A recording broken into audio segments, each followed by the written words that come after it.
So let's get this party started. Today is Thursday, June 11th, 2020. It is now Thursday morning. The time is 7:21 a.m. Central Standard Time. Good morning, my sweet daughter. She gave me the thumbs up that she's preparing a bagel. I'm eating a bagel. I didn't give you a thumbs up. You gave me a glove up, the mitten. I looked at you. Oh. Well, she got the mitten on and she's reaching into the oven and it looked like she gave me the thumbs up with the mitten. Today is Thursday. Cause look, it looks like what? Today is Thursday, June 11th. This is the Bible reading party where I read my Bible every morning. If I don't do it on YouTube, I'm going to do it on Facebook. And if Facebook shut me down, I'm going to find some other place to do it. So you guys just keep following me. This is the Bible that I use. This is the New Believer's Bible, which is just a little bit different from the King James Bible. My New Year's resolution is to read the Bible every day. When I get done going through this Bible, I'm probably going to go to like one of the, actually, to be honest, when I get done with this Bible, I'm going to challenge myself. I'm going to try to go to not even the King James Bible, but the one before that, the one that was translated before that. Wouldn't that be cool to be able to read Hebrew or Greek so you can read the original text? Because y'all know the Bible wasn't written in English, right? We know that. So the Bible, especially the Old Testament, was written in Hebrew. Hebrew. Hava Nagila, Hava Nagila. I had a dream about that last night. It was me. Keiko had a dream. Me, you, and my mom were in the mall. Like me and you were here in Texas, but then we went through this portal, and then the portal put us back to Michigan. And my mom was there shopping. I was like, "Hey, that's my mom." She turned around. She was like, "Hey, how y'all get here?" And I said, "We used the portal." And then me, you, and my mom, we start dancing around in the circle. And we start saying, Hava, Nagila, Hava. Show I was watching, remember? They said Hava Nagila in the show? No, it was bar mitzvah. Oh, it was a bar mitzvah. Maybe. Who knows? My dream. But we were singing that. It was me, you, and my mom. And she was like, "Wow, you guys came to visit me." I was like, "Yeah." That was the last thing I dreamt when I woke up. Anyways, you guys, I'm talking to my daughter instead of talking to you. I'm sorry. This is my Bible, but when I get done reading this year, this modern Bible, I want to challenge myself. I probably will go back over and read the King James Bible, but at some point, I think I want to read like one of the original untranslated Bibles, which you have to either speak Greek or Latin or Hebrew or maybe even Aramaic. So, anyways, this is the one I use. Let me know in the chat what kind of Bible you use. And if you're watching this after the fact, if you're watching a recording of this later, let me know in the comment section. You can leave a comment after what kind of Bible you use. Do you download a Bible on your phone? This is the Bible dictionary that I use sometimes, depending.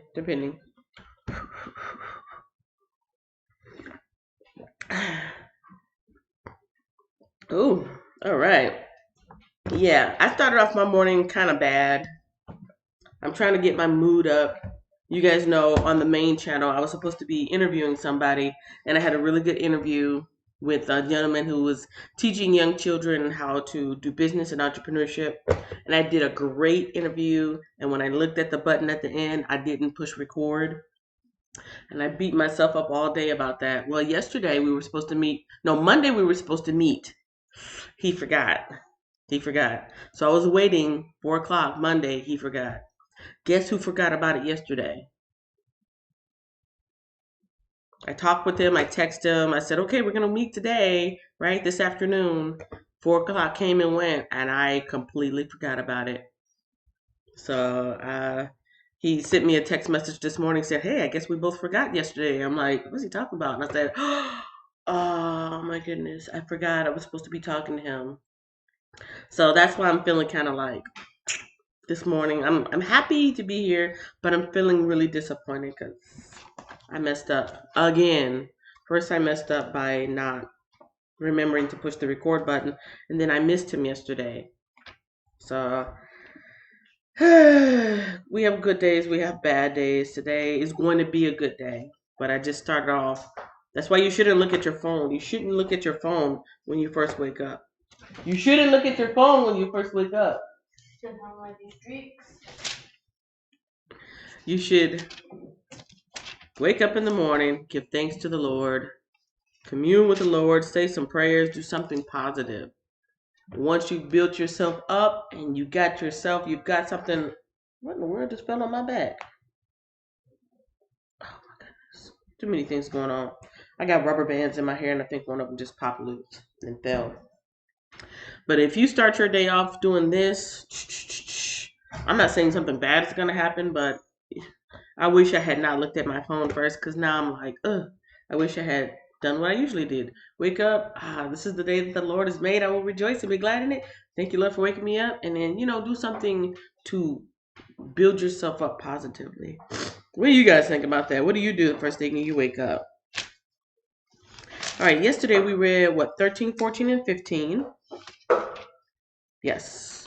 I don't think I put it on there. No, I don't think I put it on there at all. Did I? I'm looking at my screen.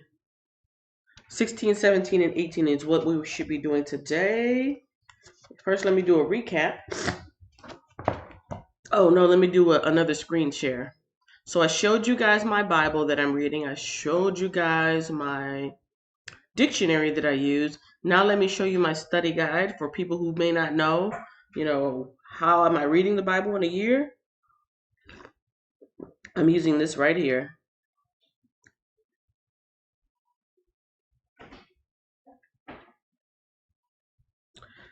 This is my Kindle download. You can get this as a physical book or you can get it as a digital book.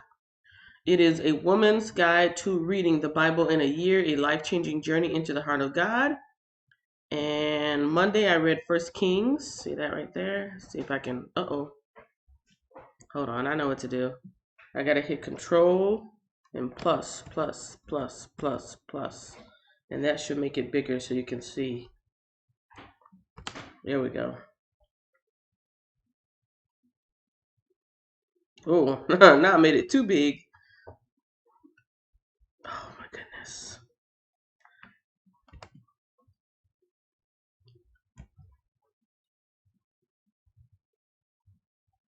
All right, there we go.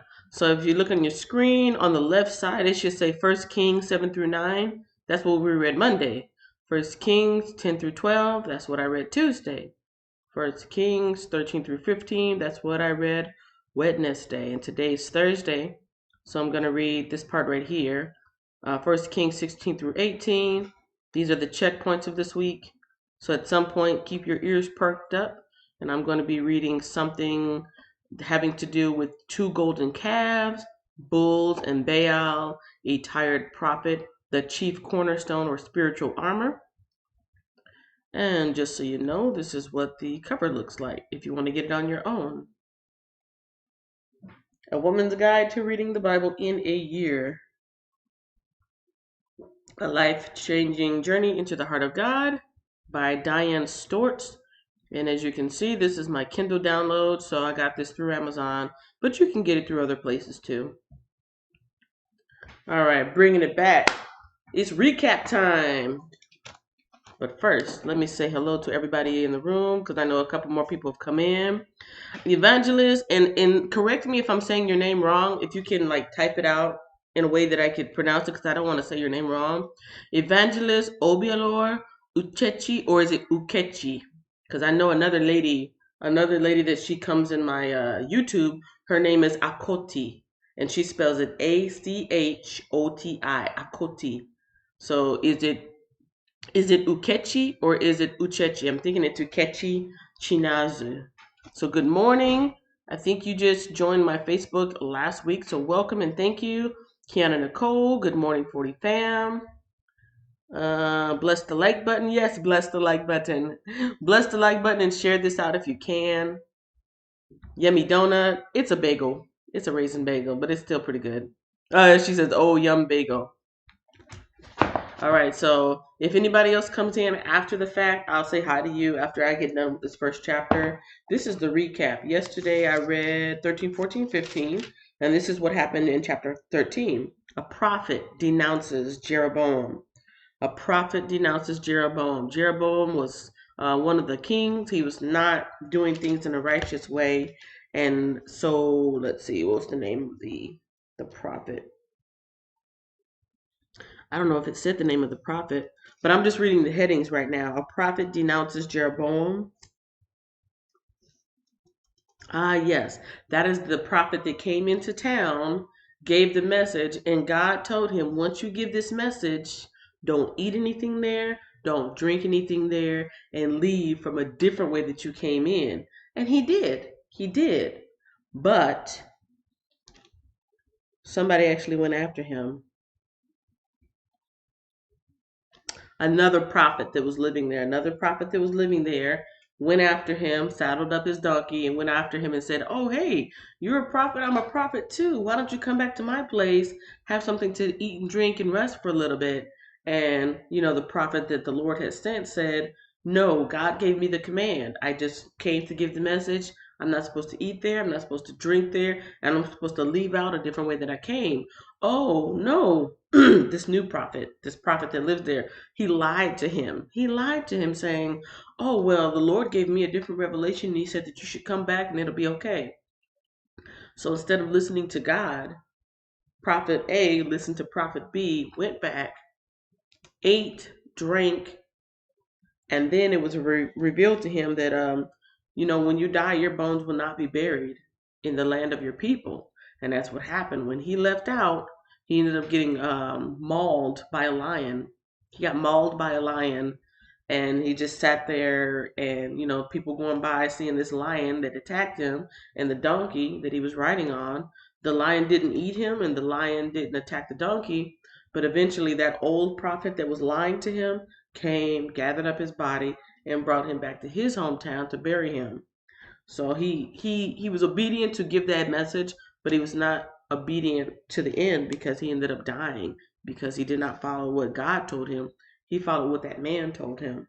That's what happened in chapter 13. In chapter 14, we got Ahijah. Ahijah's prophecy against Jeroboam. And Ahijah is another prophet. Jeroboam's son is sick at this point. His little baby child is sick. He tells his wife, "Hey, I want you to put on a disguise, go to the prophet and ask him what's going to happen to my son." The prophet, who was get very old at this point, his sight was gone. The prophet already knew who she was because the Lord revealed to that prophet, "This wife is going to come. This is what you need to tell her." And the prophet said, "By the time you get home, your child will be dead. Um, and matter of fact, the rest of your husband's kingdom and his reign will be falling apart." This is what's going on in chapter 14 yesterday. Go home. I'm in verse 12, chapter 14, verse 12. Go home, and when you enter the city, the child will die. All of Israel will mourn for him and bury him. He's the only member of your family who will have a proper burial. For this child is the only good thing the Lord, the God of Israel, sees in the entire family of Jeroboam. In addition, the Lord will raise up a king over Israel who will destroy the family of Jeroboam. This will happen today, even now. Then the Lord will shake Israel like a reed whipped about in a stream. He will uproot the people of Israel from this good land that he gave their ancestors and will scatter them beyond the Euphrates River. And there's a little bit more prophecy going on yesterday. Also in chapter 14, Rehoboam rules in Judah. So we had the two rulers. We had the rulers of Judah in the south, and we had the rulers of Israel in the north.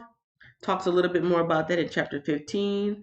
Abijam, y'all remember Abijam, rules in Judah. Asa came after the fact and ruled in Judah. Nadab is ruling in Israel, and that is where we left off. So now we're diving in today. Today's reading is 16, 17, and 18. And forgive me while I eat just a little bit of bagel, but I cannot drink coffee without something on my stomach. Or else this Bible reading will be over very quickly because I'll have to make a very quick run.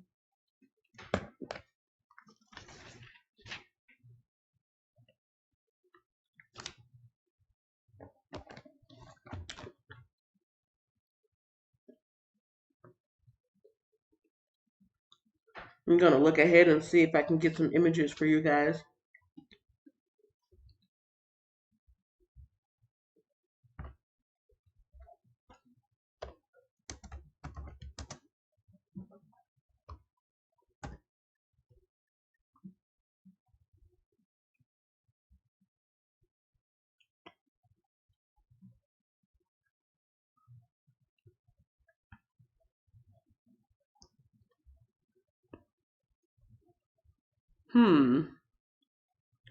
Interesting.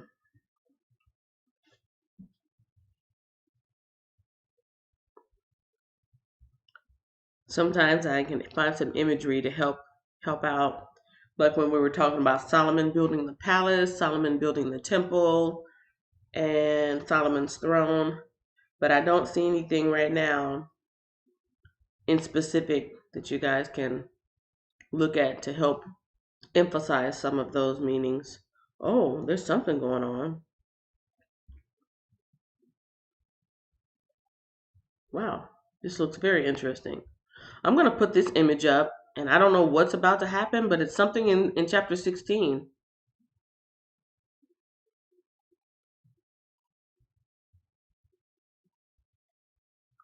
Oh my goodness. Oh my goodness. That is not what I was trying to do. There we go. This is the image that I was going to show you guys right here. It says 1 Kings 16, Zimri, Omri, and Ahab, kings of Israel. So something's getting ready to go down. Let me jump in right now and see. Chapter 16. This message from the Lord was delivered to King Baasha by the prophet Jehu, son of Hanani. I lifted you out of the dust to make you ruler of my people Israel, but you have followed the evil example of Jeroboam. You have provoked my anger by causing my people Israel to sin. So now I will destroy you and your family, just as I destroyed the descendants of Jeroboam, son of Nebat.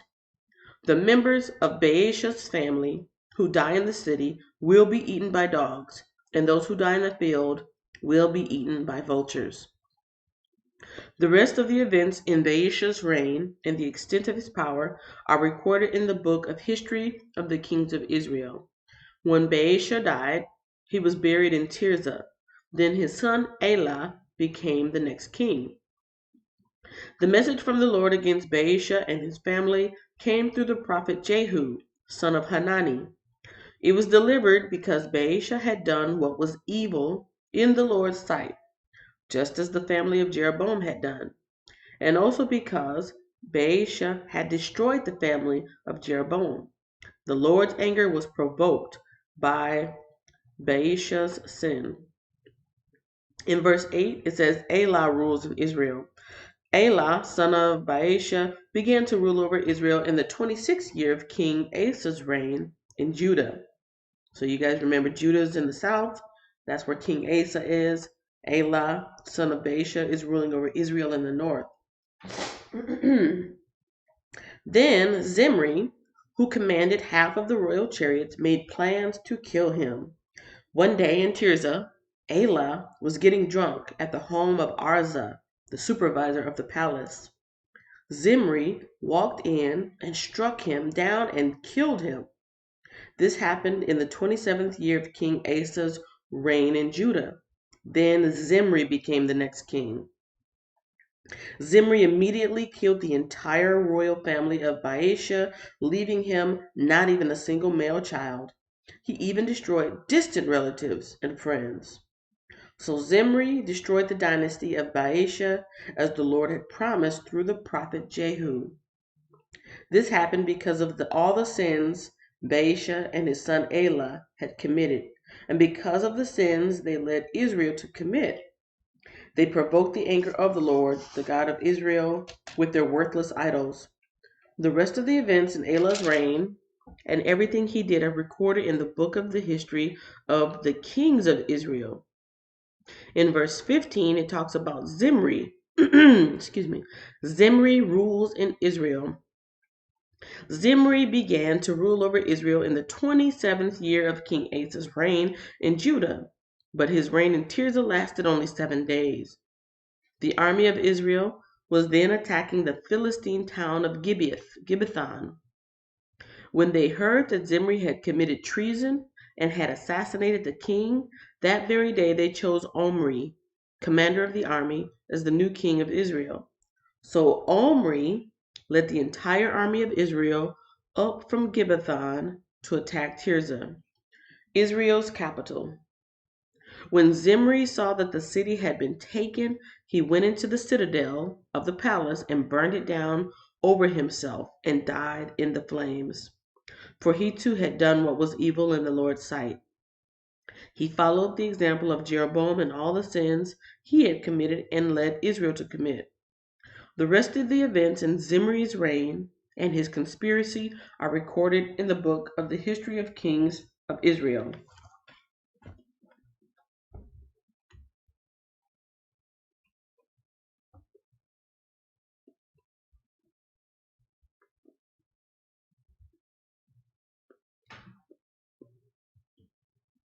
I'm just looking really quick to see if there's anything else going on. Oh, here's some good stuff over here. I don't know. I don't know about you guys, but to me, I like to look. Sometimes visual aids help me to remember things a little bit more,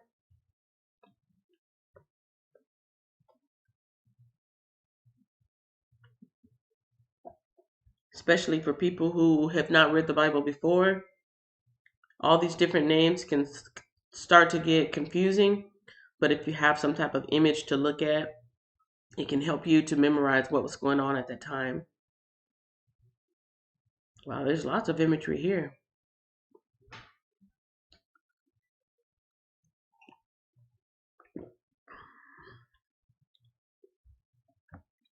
And I'm still in chapter 16, 1 Kings chapter 16.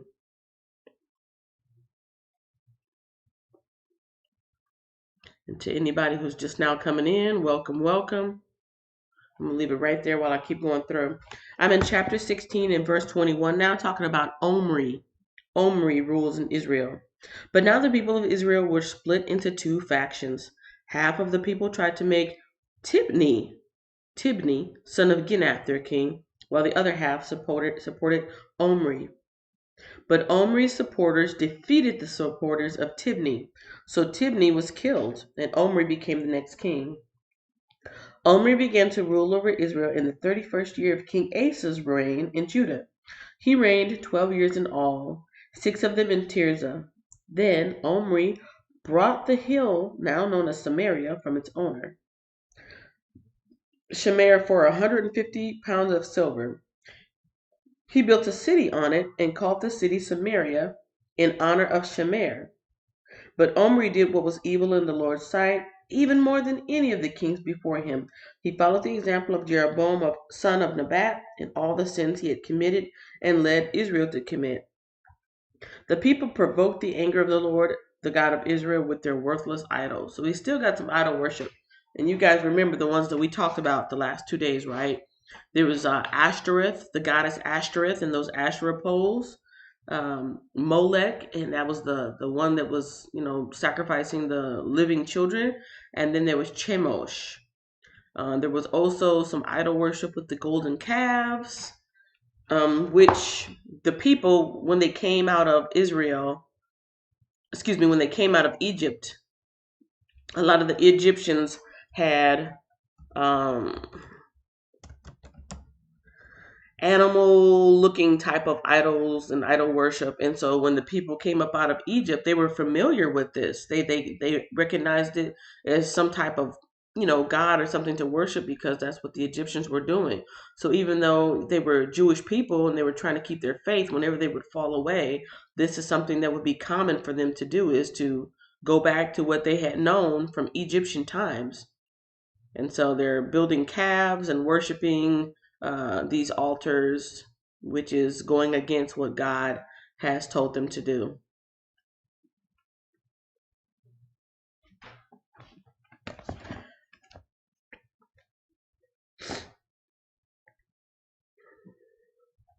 And that's what I just covered in verse 25, talking about Omri did what was evil in the Lord's sight even more than any of the kings before him.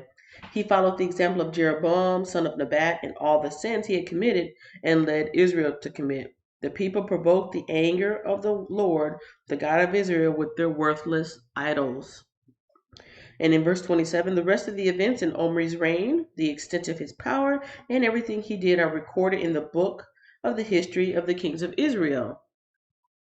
When Omri died, he was buried in Samaria. Then his son Ahab became the next king, and that's what's going on here in verse 29. Ahab rules in Israel. Ahab, son of Omri, began to rule over Israel in the 38th year of King Asa's reign in Judah. He reigned in Samaria 22 years. But Ahab, son of Omri, did what was evil in the Lord's sight, even more than any of the kings before him. And as though it were not enough, to follow the example of Jeroboam, he married Jezebel, the daughter of King Ethbaal of the Sidonians, and he began to bow down and worship of Baal. And I have a feeling that when I bring up an image of Baal, which is a checkpoint, by the way, if anybody's been paying attention, I believe Baal is probably going to look something like this calf. Baal worship. Let's check it out. Oh my. So the first thing that pops up when I look up Baal worship, this is the one that looks very much like Molech, the one that we were talking about, Molech. But this is Baal, Baal. We got lots of terrifying looking images here. And let's see. And you guys can look this up on your own when you in your free time. Who is Baal? Modern day idol worship, things like that, and do a little bit of research on your own and study on your own. We worship Baal and don't even know it. I'm not even going to go there.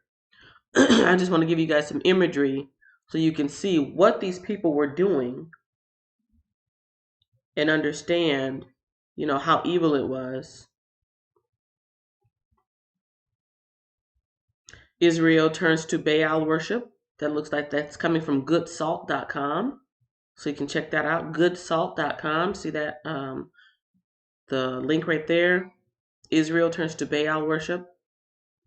Baal worship Christianityexpert.com. Modern Baal worship ncfic.org. And there's lots of resources that you can find. I'm just bringing up the imagery here to show you guys some of what was going on during this time. So I'm going to zoom it in right here.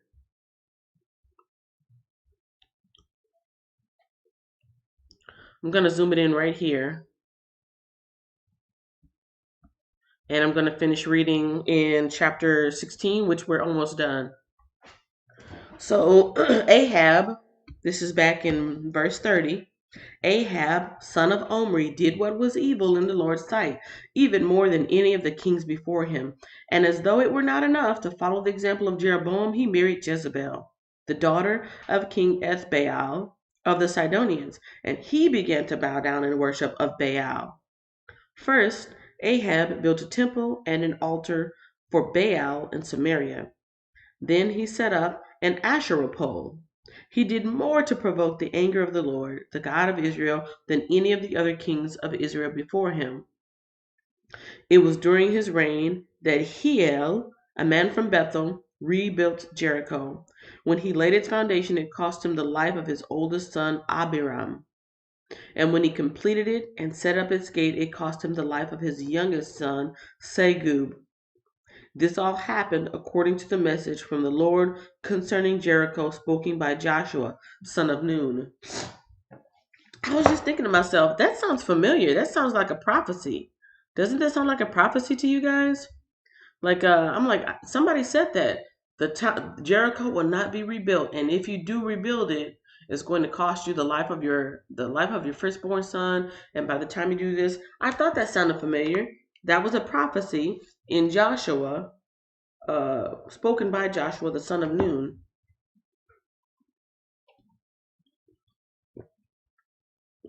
I'm trying my best to keep up with these comments.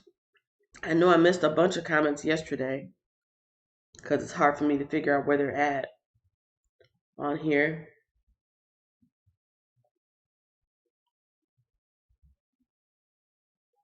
I did not send out any links today. I forgot to send out links. That's how some people have been able to come in. But hopefully they'll be able to find this after the fact. Yeah, I don't see any comments.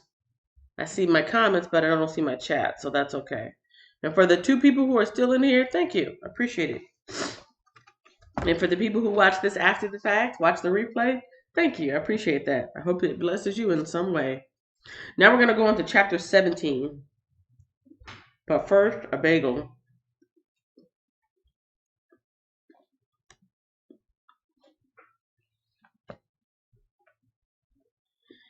Hmm. Mm-mm-mm. I don't believe I missed that guy again. Try not to think about it.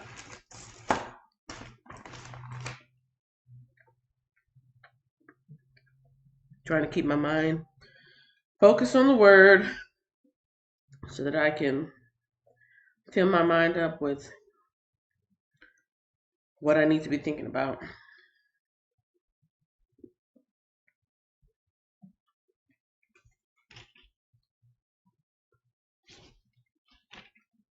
We got commentary coming up tomorrow.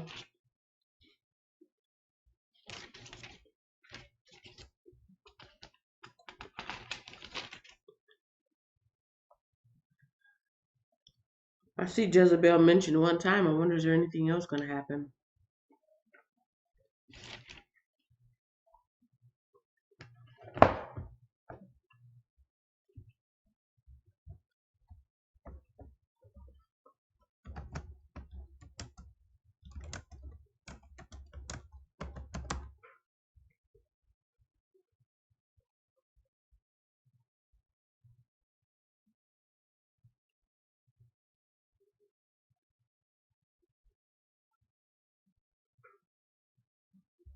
All right. Got something going on with Elijah in chapter 17. If you guys are ready to go on to the next portion, which I'm sure you are. You guys are waiting on me, right?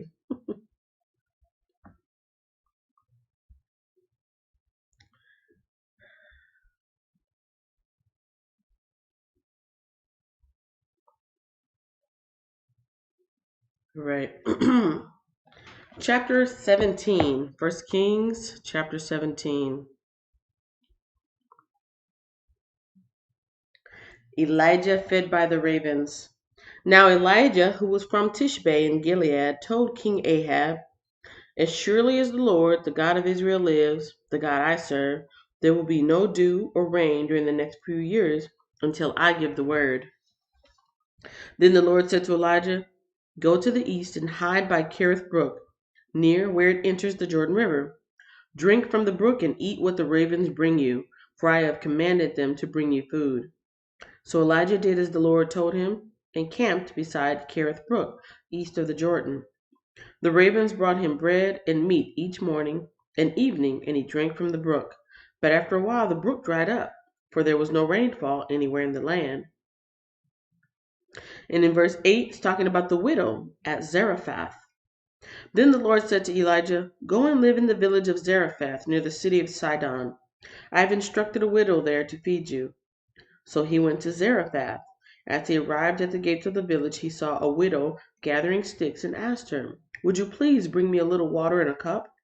As she was going to get it, he called to her, bring me a bite of bread, too. But she said, I swear by the Lord your God that I don't have a single piece of bread in the house, and I only have a handful of flour left in the jar and a little cooking oil in the bottom of the jug. I was just gathering a few sticks to cook this last meal, and then my son and I will die. But Elijah said to her, don't be afraid. Go ahead and do just what you've said, but make a little bread for me first. Then use what's left to prepare a meal for yourself and your son. For this is what the Lord, the God of Israel, says. There will always be flour and olive oil left in your containers until the time when the Lord sends rain and the crops grow again. So she did as Elijah said, and she and Elijah and her family continued to eat for many days. There was always enough flour and olive oil left in the containers, just as the Lord had promised through Elijah. Sometime later, the woman's son became sick. He grew worse and worse and finally died. Then she said to Elijah, "Oh, man of God, what have you done to me? Have you come here to point out my sins and kill my son?" But Elijah replied, "Give me your son." And he took the child's body from her arms and carried him up the stairs to the room where he was staying and laid the body on his bed. Then Elijah cried out to the Lord, "O Lord my God, why have you brought tragedy to this widow who has opened her home to me, causing her son to die?" And he stretched himself out over the child 3 times and cried out to the Lord, "O Lord my God, please let this child's life return to him." The Lord heard Elijah's prayer, and the life of the child returned, and he revived. Then Elijah brought him down from the upper room and gave him to his mother. "Look," he said, "your son is alive." Then the woman told Elijah, "Now I know for sure that you are a man of God and that the Lord truly speaks through you."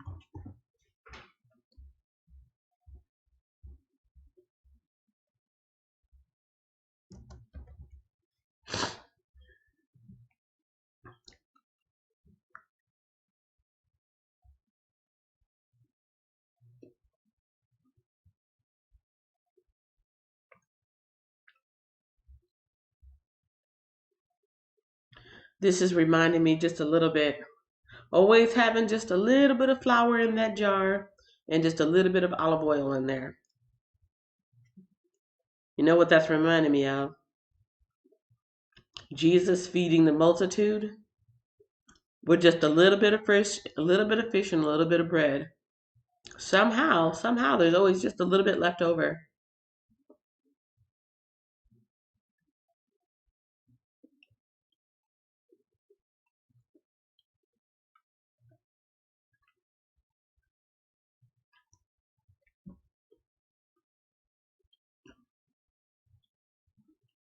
That is the end of chapter 17. And unless there's any questions or comments in the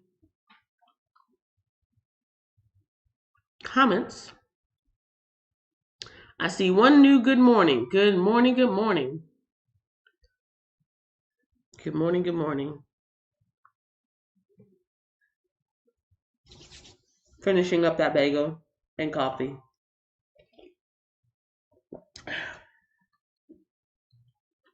I have a feeling the evangelist left. I think there's probably people that could read the Bible a lot more professionally than me, but I have my own way.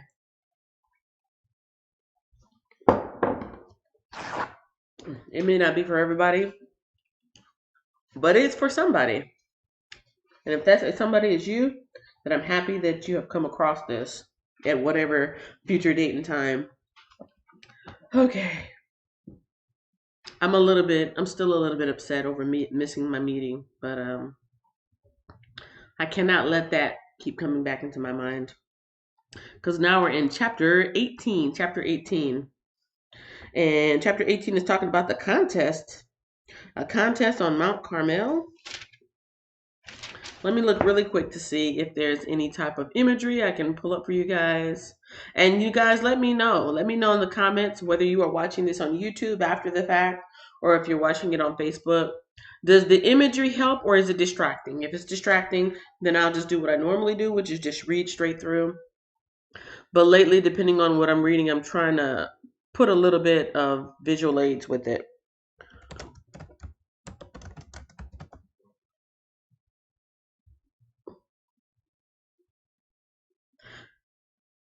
All right. I don't know what's going on here. Oh my. Now that is an interesting picture, but I don't know what's going on here. Mount Carmel.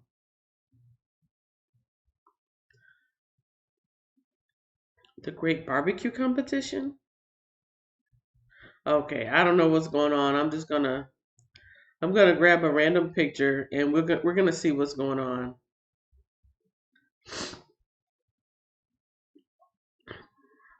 So this is verse. Oh no. What did I do? Oh, I clicked on the Ellen White. This must be a Seventh Day Adventist page. I think Ellen White is a Seventh Day Adventist prophet. I know because I used to date someone in my teens and went to a SDA church, and that is who they believe some modern day revelations came from. All right, so this is the picture that I'm grabbing from this site, and this is talking about the contest on Mount Carmel. It says here in chapter 18, later on in the third year of the drought, because remember that prophet Elijah said there was going to be no rain or dew for the next couple of years. Later on in the third year of the drought, the Lord said to Elijah, "Go and present yourself to King Ahab. Tell him that I will soon send rain." So Elijah went to appear before Ahab. Meanwhile, the famine had become very severe in Samaria. So Ahab summoned Obadiah, who was in charge of the place. Obadiah was a devoted follower of the Lord. Once, when Jezebel had tried to kill all the Lord's prophets, Obadiah had hidden 100 of them in 2 caves. He put 50 prophets in each cave and supplied them with food and water. Ahab said to Obadiah, "We must check every spring and valley in the land to see if we can find enough grass to save at least some of my horses and mules." So they divided the land between them. Ahab went one way by himself, and Obadiah went another way by himself. As Obadiah was walking along, he suddenly saw Elijah coming toward him. Obadiah recognized him at once and bowed low to the ground before him. "Is it really you, my lord Elijah?" he asked. "Yes, it is," Elijah replied. "Now go and tell your master, Elijah is here." "Oh, sir," Obadiah protested, "what harm have I done to you that you're sending me to my death at the hands of Ahab?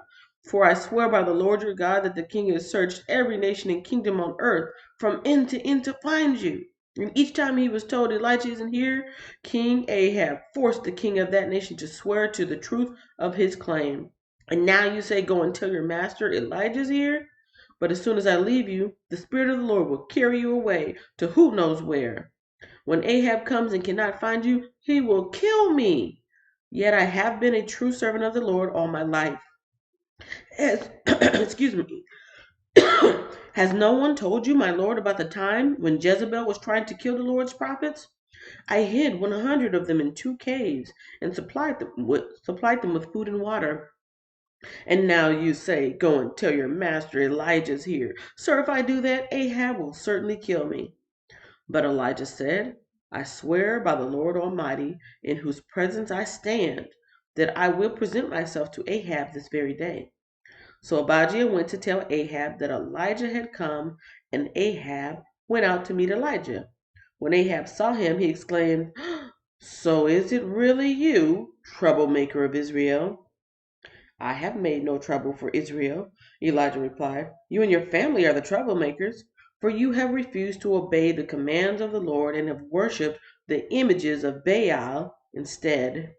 Now, summon all Israel to join me at Mount Carmel, along with the 450 prophets of Baal and the 400 prophets of Asherah who are supported by Jezebel.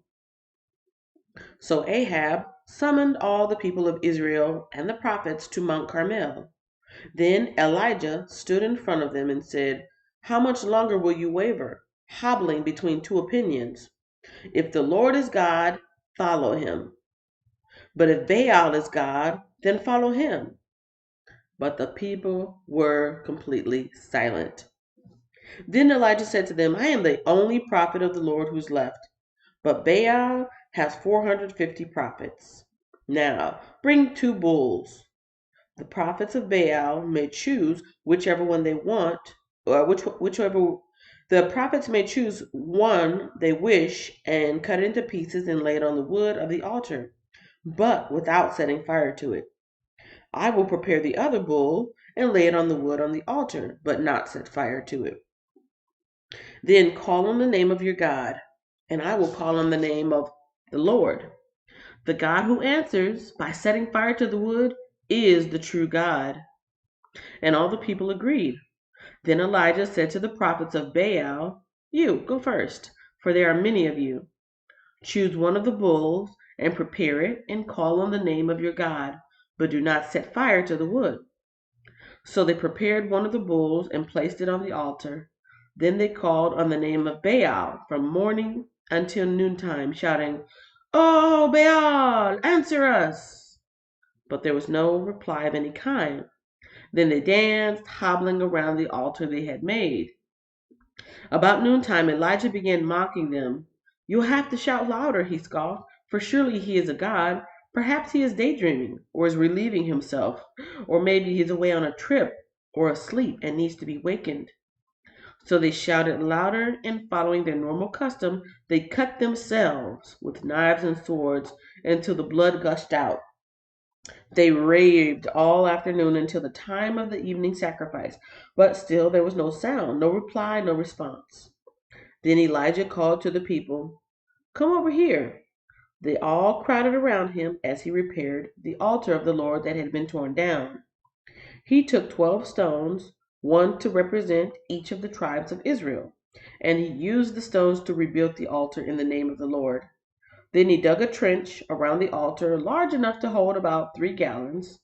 He piled wood on the altar, cut the bull into pieces, and laid the pieces on the wood. Then he said, "Fill 4 large jars with water, and pour the water over the offering and the wood." After they had done this, he said, "Do the same thing again." And when they were finished, he said, "Now do it a third time." So they did as he said, and the water ran around the altar and even filled the trench. As at the usual time for the offering, the evening sacrifice, Elijah the prophet walked up to the altar and prayed, "O Lord, God of Abraham, Isaac, and Jacob, prove today that you are God in Israel, and that I am your servant. Prove that I have done all this at your command. O Lord, answer me so that these people will know that you, O Lord, are God, and that you have brought them back to yourself." Immediately the fire of the Lord flashed down from heaven and burned up the young bull, the wood, the stones, and the dust. It even licked up all the water in the trench. And when all the people saw it, they fell face down on the ground and cried out, "The Lord, He is God! Yes, the Lord is God!" Then Elijah commanded, "Seize all the prophets of Baal. Don't let a single one escape." So the people seized them all, and Elijah took them down to Kishon Valley and killed them there. In verse 41, Elijah prays for rain.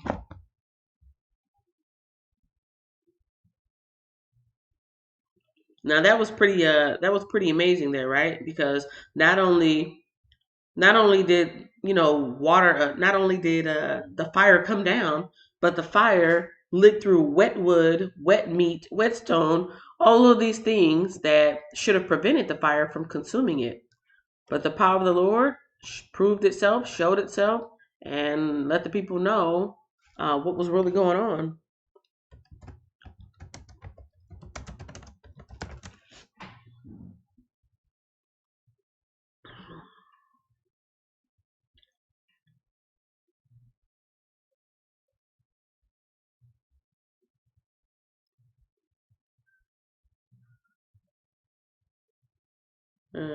I'll go to this one. That way we got a before and a after.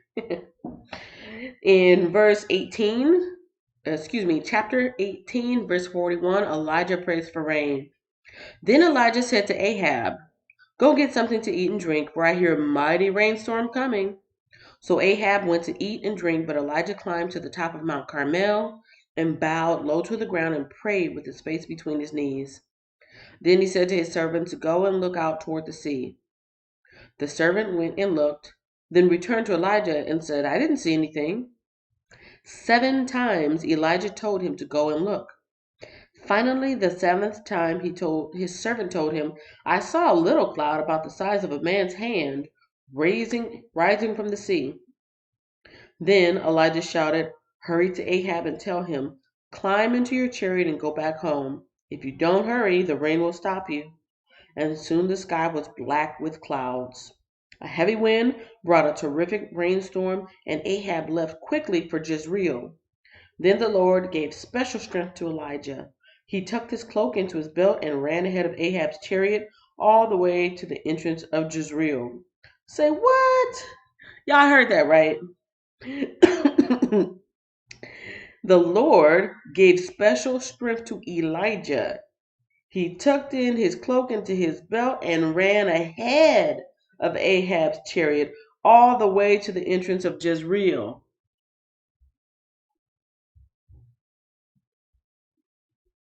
That's superpowers. That's superhuman powers. That is the first time I've ever heard of somebody in the Bible having superhuman strength. Well, no, let me take that back. Samson had superhuman strength. He's the one that ripped open the lion with his bare hands. Maybe you could call David's power superhuman strength because he had, superhuman accuracy, kind of like what's that superhero? Will Smith played him in the Suicide Squad. Something like Dead Eye or Dead Target or something like I don't follow it that much, but I know he had like super accuracy, right? So wow, this is getting kind of interesting. We got the Flash. The prophet Elijah has just had shown that he's got super speed like the Flash. We had David with his slingshot like Deadshot. I think it's Deadshot. And of course, we know Jesus was the ultimate superhero at the end. Not only could he die and come back, but he could raise people from the dead, turn wine into water, walk on water. Excuse me, turn water into wine, walk on water. But these are talking about some of the minor superheroes right now. I don't know why, but that just tickles me. I'm literally imagining Elijah basically outrunning a horse because Ahab is in his chariot, which is being pulled by horses, and horsepower is something that we know to be, strong and having endurance. He was like, shoo. I would like to see that. I would like to see that. Anyways, that is it for the reading today, actually. That's been 16, 17, and 18. Laverne Dorsey says, I like the visual aids. It helps me. Hancock. No, it's not Hancock. It was but Hancock. Will Smith was a superhero there too. It's almost like the superhuman strength that grandmas have when their kids are caught under the cars. Yeah, I remember reading that in a paper. That's that boost of adrenaline, or is it adrenaline? Yeah, superhuman strengths.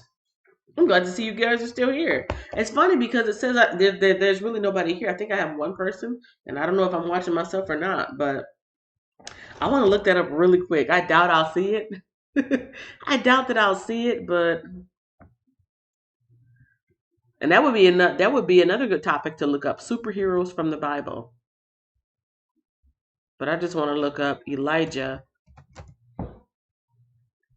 Ooh, it looks like it is a Google regularly searched thing because as soon as I put out, it says outrun. Some of these images are funny because I'm not trying to be funny, but it's an old man running. I mean, it's just an image, and he's like, let me show you what I'm talking about. Fastest man. Look at that. Look at this old man. He is out of there. He's like, boy, I tell you, Elijah outruns Ahab's chariots. Marathon man, and he's beating the rain. See that? Look at that. He's way up here in the front. Choom. Elijah prays for rain. Look at him. Go, Elijah, go. Go, Elijah, go. Go, Elijah, go. That would be a good name for a sprinting team. The Elijahs. Elijah challenges King Ahab. Look at that. Now this one does this looks like the cover of a comic book. The drawing style. That's the one that I was laughing at. I don't know why, but it just looks kind of funny. Because it looks impossible. It's the irony. That's what it is. The irony of someone that looks old and frail. And look at that. That's what I just said. Elijah, the real Flash. Didn't I just say that? Anyways, that's just a little something fun. That's what was going on Mount Carmel. You think your God is the right one. Okay, have your God fulfill your needs, and that's what's going on there. Know your Bible. Ooh, this is interesting. Know Your Bible, a guide for Christians. Lesson 14, Ahab and Elijah. This is from God Is Not a Book. God Is Not a Book. That's a blog. .home.blog. Anyhow, I am actually going to finish up with one thing from my Bible dictionary. And I want to know about Jezebel. Because I kind of know who Jezebel is, but she just got mentioned like really quickly there. Like, not even, she got mentioned like so quickly and mentioned two times. I know that she was somebody's husband, or I know that she was somebody's wife, and I know that she tried to kill some people, and that's why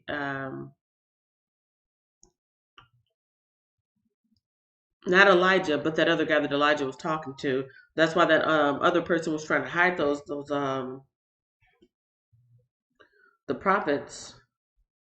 But what's really going on with Jezebel?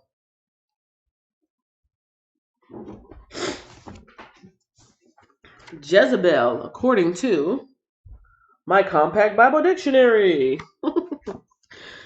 Jezebel, the wife of Ahab, king of Israel, and mother of Ahaziah.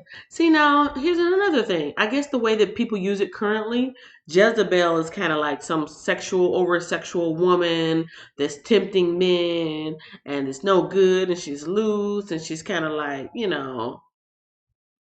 that's what I thought a Jezebel was. Somebody who's overdone with the makeup and boobs hanging out and booty hanging out, and she's just like, that is what Jezebel has been.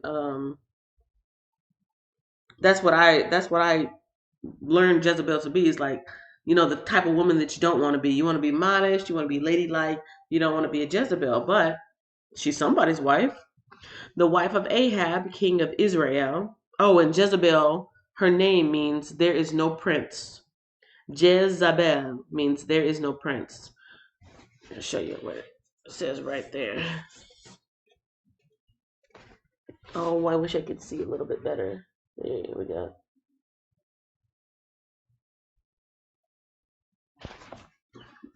The wife of Ahab, king of Israel, and mother of Ahaziah, Jerome, and Athaliah. In 1 Kings 16:31, Jezebel was a tyrant who corrupted her husband as well as the nation by promoting pagan worship. And while I'm reading this dictionary, I'm going to give you one last imagery for the day. What do you think? What, before I even get started in this, or if you've already, heard this, or if you know, let me know, what does Jezebel mean to you? What is your understanding of Jezebel? You can tell me in the live chat. You can tell me in the comments after the fact. But let me see, Jezebel.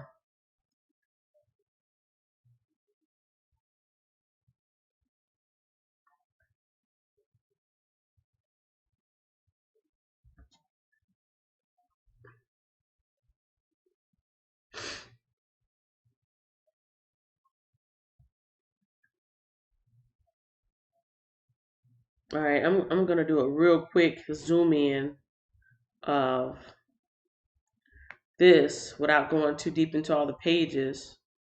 Oh, I don't know if you can see that very clearly. Okay, I will have to go into the images. But to me, a Jezebel was just somebody who's like super seductive, super, just kind of a no good woman in a sexual way.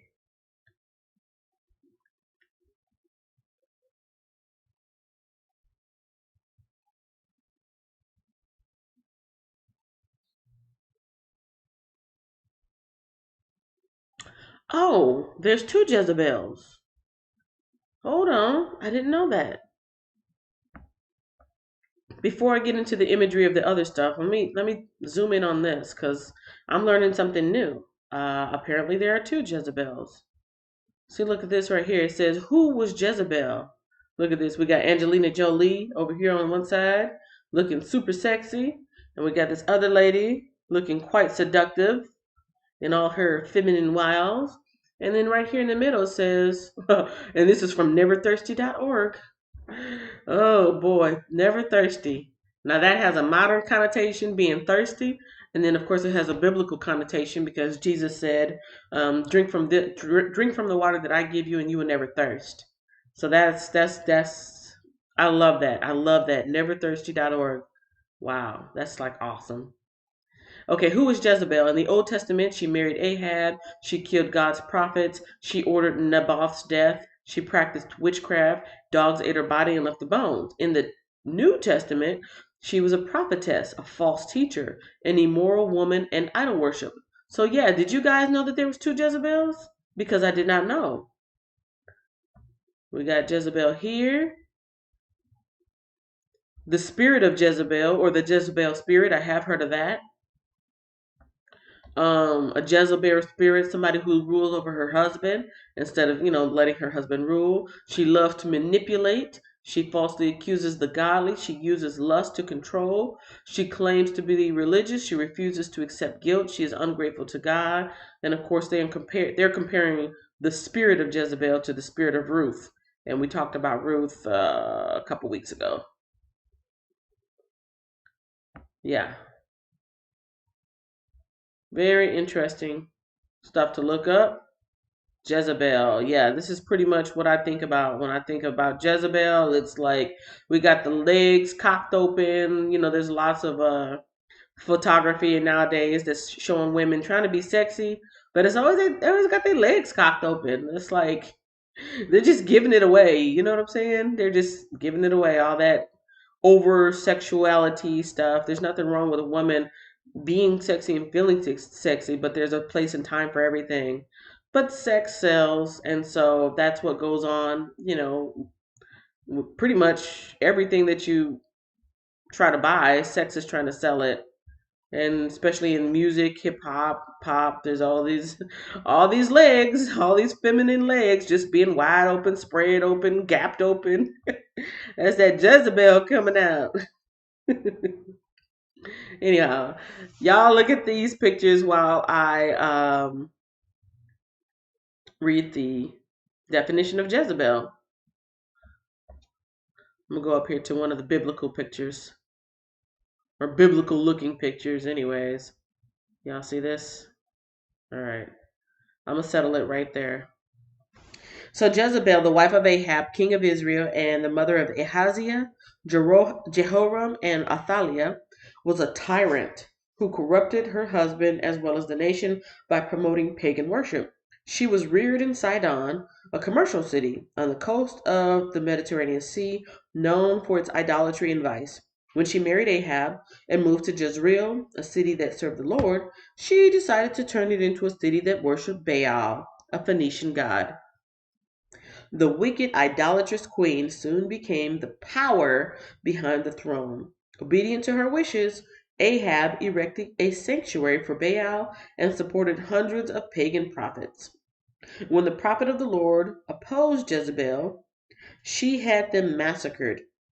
And that's what happened in First Kings, or it's going to happen in First Kings 18 and 4. After Elijah defeated her prophets on Mount Carmel, she swore revenge. She was such a fearsome figure that the great prophet was afraid and ran for his life. And that's in First Kings 19 and 3.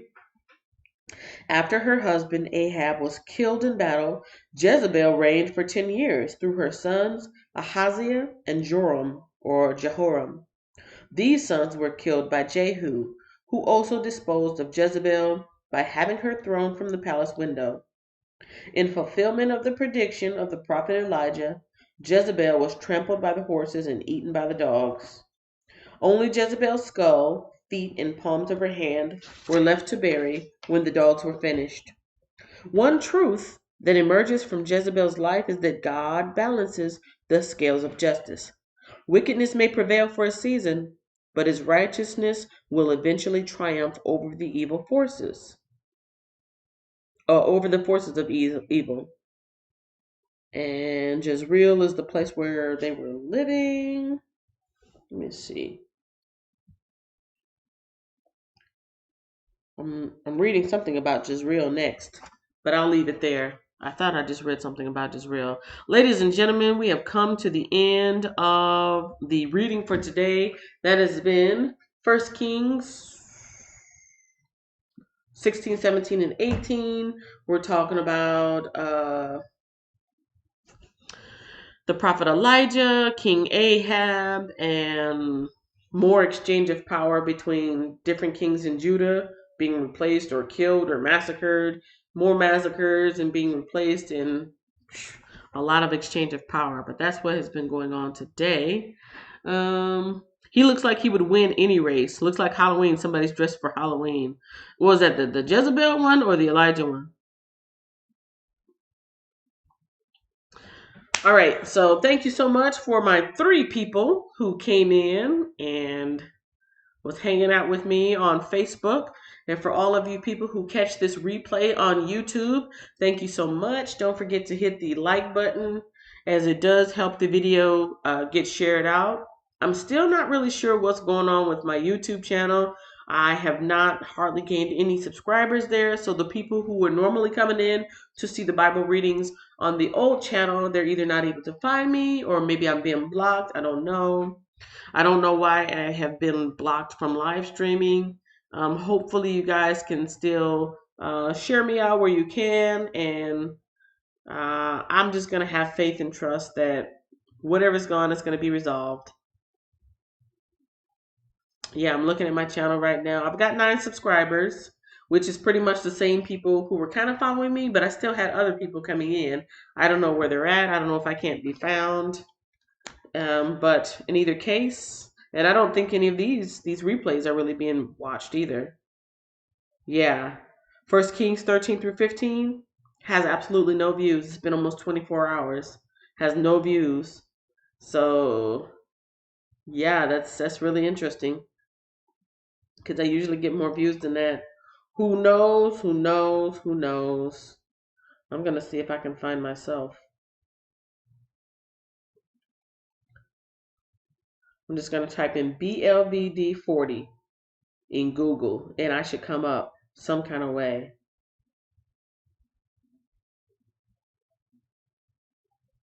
And I do, I do come up at least once. See that? I typed in BLVD40 in Google. I used the videos filter and I am the second one on there. So I mean, Google has put me into its system. I'm showing up. But I don't know. What do you do when you're not in control of a situation? You go with the flow and you control what you can control. The only thing I can control is me coming on here every day reading the Bible like I said I would, and doing my best to make sure that other people can have access to it. And so that's what I'm doing. All right, I did my acknowledgments. Thank you for the people who came in here for this beautiful Thursday that's going to start off being better. Oh boy, Lord, Lord, Lord, help me, help me. I missed that guy yesterday, the week before, 2 weeks before. He missed me Monday.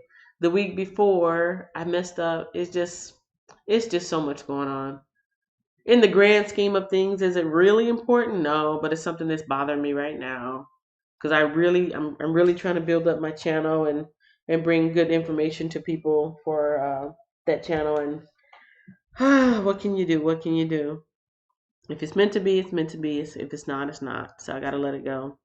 And while I'm letting that go, I'm gonna let you guys go right after this outro prayer. This is the day that the Lord has made. I will rejoice and be glad in it. Rejoice, rejoice, rejoice, rejoice, rejoice. Do it again. Be glad. Do it again. Be glad. Do it again. Be glad. Rejoice. Lord, thank you for today. Thank you for this blessed Thursday. Thank you for the ability to come up and read my Bible and reach out to people who may be wanting to hear this reading. Bless everyone in the way that they are needing to be blessed. And I pray that they are all inspired to read the Bible on their own time so they can come to their own understanding, so they can build up their own strength and faith in their own relationship with you. That is my prayer. Amen. That's it. That is it. I'll be back tomorrow morning, 7 a.m. here on Facebook. And make sure you check out the replay on YouTube if you're not able to tune in at that time. And for those people who do watch me in either place, I thank you, I thank you, I thank you. And I guess I'll see you on the next round. Thanks for watching, and don't forget to follow me on social media. Now, let me know what you think about this next upcoming video.